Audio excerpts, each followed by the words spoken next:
Dear students, this is Praveen Kumar Agarwal from Management Department. Welcomes you in my today's lecture of Business Organization. In today's lecture, we will discuss upon the topic types of primary market issuance. यानी कि हम उन particular primary market issues को focus करेंगे जिसे mainly focus किया जाता है इन द प्राइमरी मार्केट। एक बार जब आप सिक्योरिटीज़ के इश्यूएंस के बारे में एंश्योर्ड हो जाते हो तो जो इन्वेस्टर्स हैं वो इन सिक्योरिटीज़ को वेरियस वेज में परचेज कर सकते हैं। प्राइमरी मार्केट इश्यूज़ को हम 5 डिफरेंट टाइप्स में डिवाइड करते हैं। The very first one is the public issue, second one is the private placement, third one is the preferential issue, fourth one qualified institutional placement and the fifth one is the right and bonus issue.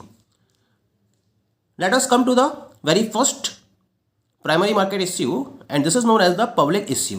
और ये सबसे common market issue रहता है और most popular issue होता है ये, और इससे आप लार्जेस्ट क्वांटिटी तक फंड को रेज कर सकते हो। This is the most common method of issuing securities of a company to the public at large. यानी कि अगर पब्लिक के हेल्प से आपको लार्ज क्वांटिटी में फंड को अरेंज करना है तो इस पर्टिकुलर मेथड के बेसिस पर आप सिक्योरिटीज़ को इश्यू कर सकते हो। इसके लिए हम क्या करते हैं, इनिशियल पब्लिक ऑफरिंग का यूज़ करते हैं और इसके हेल्प से हम कैपिटल मार्केट में फंड को रेज करते हैं।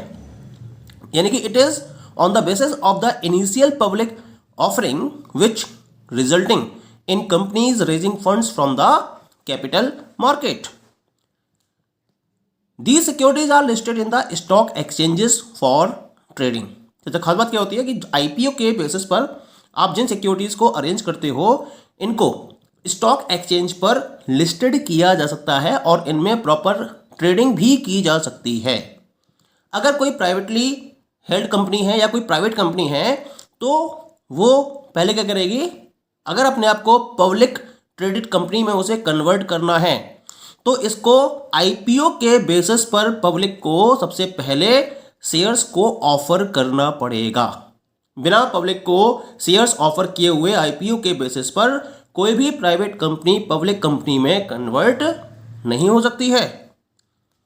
ये जो पब्लिक ऑफर होता है, this public offer allow a company to raise funds for extension of business, improving infrastructure and repay its debts. क्योंकि जो प्राइवेट कंपनी है उसके पास फंड कम क्वांटिटी में अवेलेबल होता है, लेकिन जब एक इनिशियल पब्लिक ऑफर के थ्रू फंड को लार्ज क्वांटिटी में अरेंज कर लेती है तो इस फंड के हेल्प से ये जो कंपनी है वो अपने बिजनेस को एक्सपेंड भी कर सकती है, अपने इंफ्रास्ट्रक्चर को इम्प्रूव कर सकती है और इसके साथ साथ अगर इस पर डेट्स ज़्यादा हो चुके हैं तो उन डेट्स को रीपे भी कर सकती है और इस तरीके से अपने इक्विटी डेट रेशियो को कंट्रोल कर सकती है। इसके साथ साथ एक सबसे बड़ा फायदा क्या होता है पब्लिक इश्यू का, ओपन मार्केट में इसकी ट्रेडिंग की जा सकती है और ओपन मार्केट में इनकी ट्रेडिंग की जाने की वजह से कंपनी की लिक्विडिटी क्या होती है, लगातार इंक्रीज होती चली जाती है। और ये जो पब्लिक इश्यू है it provides a scope for issuance of more shares in raising further capital for business. यानी कि अगर आपको अपने बिजनेस के लिए फर्दर कैपिटल रेज करनी है तो आप क्या कर सकते हो, इस पर्टिकुलर पब्लिक इश्यू को फिर से फॉलो करके आप अपने लिए ज़्यादा फंड अरेंज कर सकते हो। इसके साथ साथ आईपीओ से रिलेटेड जितने भी मैटर्स होते हैं उनको मॉनिटर करने के लिए एक रेगुलेटिंग बॉडी को अपॉइंट किया गया है और इस रेगुलेटिंग बॉडी का नाम होता है securities and exchange board of India, SEBI. ये क्या करती है, जो भी प्राइमरी मार्केट में आईपीओ इश्यू किया जाता है या आईपीओ को फोकस किया जाता है उसकी एक्टिविटी को प्रॉपरली मॉनिटर करती है और इसकी गाइडलाइंस के according a requisite due inquiry is conducted for a company's authenticity and the company is required to mention its necessary details in the prospectus for a public issue।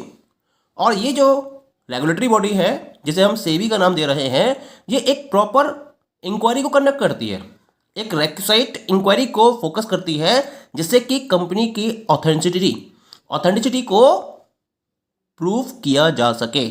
और इसके साथ साथ company की तरफ से जरूरी होता है कि जब वो आईपीओ के थ्रू पब्लिक इश्यू को इंट्रोड्यूस करती है तो उससे पहले उसको प्रोस्पेक्टस को इंट्रोड्यूस करना होता है, और इस प्रोस्पेक्टस में इसको अपने बारे में और इश्यू के बारे में डिटेल्ड इंफॉर्मेशन प्रोवाइड करनी होती है, जिससे कि कंपनी की ऑथेंटिसिटी को प्रॉपरली प्रूव किया जा सके और पब्लिक बिना किसी डर के ऐसी कंपनी में अपने फंड को प्रॉपरली इन्वेस्ट कर सके। ठीक है, तो ये तो बात होगी पब्लिक इश्यू की। अब हम बात करेंगे second type, that is known as the private placement. क्या मतलब है प्राइवेट प्लेसमेंट का? Whenever any of the company offers its securities to a small group of investors it is called private placement. यानी कि कंपनी जो securities offer करती है वो लार्ज इन्वेस्टर्स यानी कि पब्लिक में से लार्ज इन्वेस्टर्स को फोकस ना करते हुए स्मॉल ग्रुप ऑफ इन्वेस्टर्स के पॉइंट ऑफ व्यू से सिक्योरिटीज को ऑफर करती है, तब हम इस कॉन्सेप्ट को प्राइवेट प्लेसमेंट का नाम देते हैं।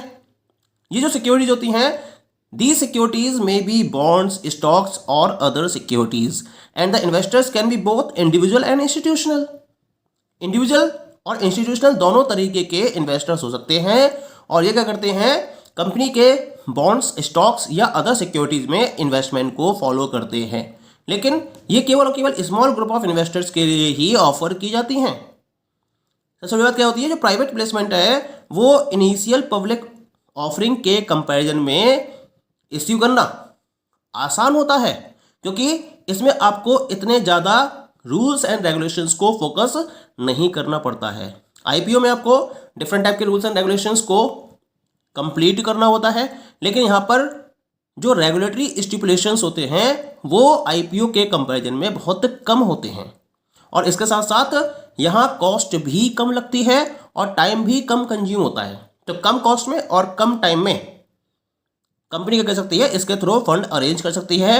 और मान लीजिए प्राइवेट कंपनी को फंड की रिक्वायरमेंट है, तो प्राइवेट कंपनी प्राइवेट प्लेसमेंट के थ्रू जब फंड को अरेंज करती है तो वो प्राइवेट कंपनी ही बनी जाती है। लेकिन अगर इनिशियल पब्लिक ऑफरिंग के थ्रू वो फंड को अरेंज करेगी तो इसके लिए उसको पहले पब्लिक कंपनी में कन्वर्ट होना पड़ेगा, क्योंकि पब्लिक कंपनी ही आईपीओ के थ्रू सिक्योरिटीज को इश्यू करते हुए फंड को अरेंज कर सकती है। तो प्राइवेट कंपनी ही बनी रहती है, उसे पब्लिक कंपनी में कन्वर्ट नहीं होना पड़ता है। अच्छा, ये जो इश्यूएंस है it is most suitable for startups और companies where which are in their early stages. जो स्टार्टअप्स होते हैं या जो कंपनीज अपनी अर्ली स्टेजेस में होती हैं वो इस टाइप के इश्यू के बेसिस पर फंड को इजी वे में अरेंज कर सकती है। द कंपनी में place this issuance to an investment bank और अ हैज फंड और place before high net worth individuals to raise capital. और इसके लिए क्या करते हैं, ये जो स्टार्टअप्स होते हैं, ये जो कंपनीज होती हैं जो अपनी अर्ली स्टेज में होती हैं, ये इन्वेस्टमेंट बैंक या हैज फंड या उन पर्टिकुलर इंडिविजुअल जिनकी नेटवर्थ बहुत हाई लेवल की होती है उनके सामने इस इश्यूएंस को प्लेस करते हैं और उनके हेल्प से कैपिटल को प्रॉपर्ली रेज कर लेते हैं। तो हम इस कॉन्सेप्ट को नाम देते हैं private placement. The third type is preferential issue. It is also one of the quickest method. बहुत क्विक वे में आप इस मेथड के या इस प्रेफरेंशियल इश्यू के बेसिस पर कैपिटल को रेज कर सकते हो।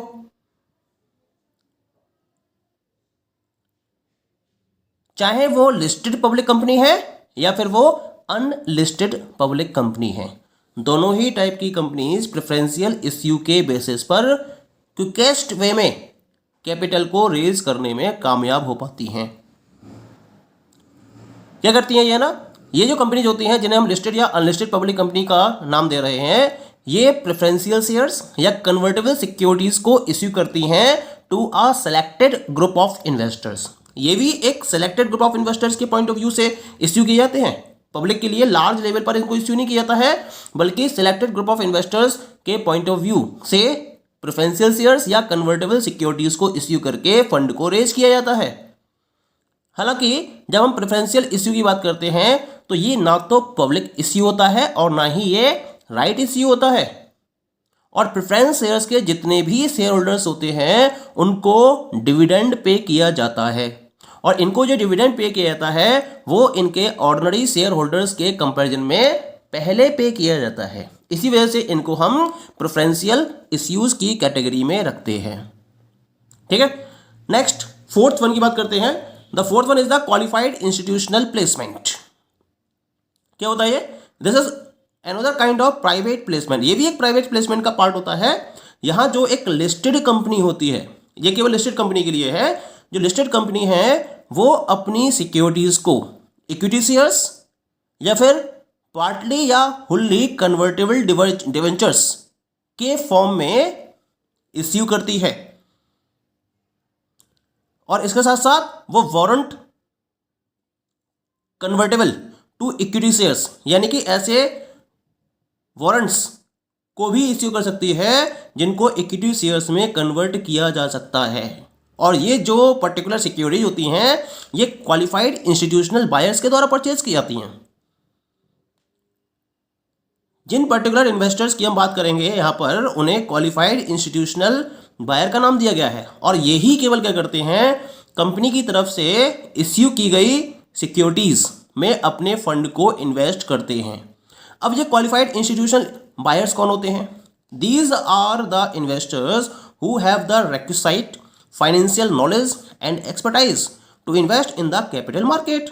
यानी कि कैपिटल मार्केट में इन्वेस्ट करने के पॉइंट ऑफ व्यू से इनके पास फाइनेंशियल नॉलेज होती है और एक्सपर्टाइज नॉलेज भी होती है। तो ऐसे पर्टिकुलर इन्वेस्टर्स को हम क्वालिफाइड इंस्टीट्यूशनल बायर की कैटेगरी में रखते हैं। डिफरेंट टाइप के क्वालिफाइड इंस्टीट्यूशनल बायर्स के नाम मैं यहाँ आपको बता देता हूँ कौन कौन से इस कैटेगरी में पर्सन्स या इंस्टीट्यूशंस काउंट किए जाते हैं। एक तो होते हैं आपके फॉरेन इंस्टीट्यूशनल इन्वेस्टर्स FII, जो कि security exchange board of India के साथ में रजिस्टर्ड होते हैं। जो अनरजिस्टर्ड हैं वो डील नहीं कर सकते, लेकिन जो FIIs सेबी के साथ में रजिस्टर्ड हैं उन्हें हम QIB की कैटेगरी में रखते हैं। या फिर जो फॉरेन वेंचर्स होते हैं, फॉरेन वेंचर कैपिटल इन्वेस्टर्स, उनको हम QIB की कैटेगरी में रखते हैं। ऑल्टरनेट इन्वेस्टमेंट फंड्स, जितने भी ऑल्टरनेट इन्वेस्टमेंट फंड्स हैं वो सारे इन्वेस्टमेंट फंड्स QIB की कैटेगरी में आते हैं। Mutual funds, in mutual funds को भी हम QIB की कैटेगरी में रखते हैं। इसके साथ साथ जितने भी पब्लिक फाइनेंशियल इंस्टीट्यूशंस हैं, इंश्योरर्स हैं, या शेड्यूल्ड कॉमर्शियल बैंक्स हैं, या पेंशन फंड्स हैं, they are categorised under the QIB, qualified institutional buyers. ठीक है, इन्हें हम QIB के नाम से जानते हैं। The last type is right and bonus issues. क्या मतलब होता है यहाँ पर राइट एंड बोनस इश्यूज का? ये दो अलग अलग इश्यूज हैं, एक तो राइट इश्यू है और दूसरा है bonus issue. Here the company issue security to existing investors by offering them to purchase more securities at a pre determined price, जब हम राइट इश्यू की बात करते हैं। या फिर to avail allotment of additional free shares, that is in case of bonus issue. क्या मतलब होगा? यहाँ जो कंपनी अपनी सिक्योरिटीज को इश्यू करती है वो एग्जिस्टिंग इन्वेस्टर्स को ऑफर की जाती हैं। जो कंपनी के एग्जिस्टिंग इन्वेस्टर्स हैं या एग्जिस्टिंग शेयर होल्डर्स हैं उनको ये सिक्योरिटीज इश्यू की जाती हैं, और इन्हें ये जो ऑफर की जाती हैं वो एक प्री डिटरमाइंड प्राइस पर ऑफर की जाती हैं। यानी कि इस प्री डिटरमाइंड प्राइस पर कंपनी के जो एग्जिस्टिंग शेयर होल्डर्स हैं वो कंपनी की इन सिक्योरिटीज में अपना फंड इन्वेस्ट कर सकते हैं और इन सिक्योरिटीज को परचेज कर सकते हैं। तो हम इसको बोलते हैं राइट इश्यू। या फिर दूसरा केस क्या बनता है, कंपनी को मान लीजिए प्रॉफिट हुआ, अब वो प्रॉफिट को डिविडेंड के फॉर्म में डिक्लेयर ना करके कंपनी ने क्या करा, अपने एग्जिस्टिंग शेयर होल्डर्स को एडिशनल फ्री शेयर्स का अलॉटमेंट कर दिया। यानी कि जो उनके पहले नंबर ऑफ शेयर्स थे उसके साथ साथ एडिशनल फ्री शेयर्स उनके साथ में ऐड कर दिए। तो हम इनको बोलते हैं bonus issue.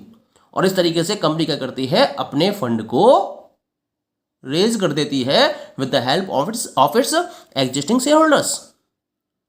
For right issue investors retain the choice of buying stocks at discounted prices with in a stipulated period. यानी कि जो इन्वेस्टर्स हैं जब राइट इश्यू के बेसिस पर फंड को अरेंज करना होता है कंपनी को, तो इसमें जो इन्वेस्टर्स हैं वो अपनी चॉइस को रिटेन करते हुए डिस्काउंटेड प्राइस पर स्टॉक्स को या सिक्योरिटीज को परचेज करते हैं, वो भी एक स्टिपुलेटेड पीरियड के अंदर अंदर।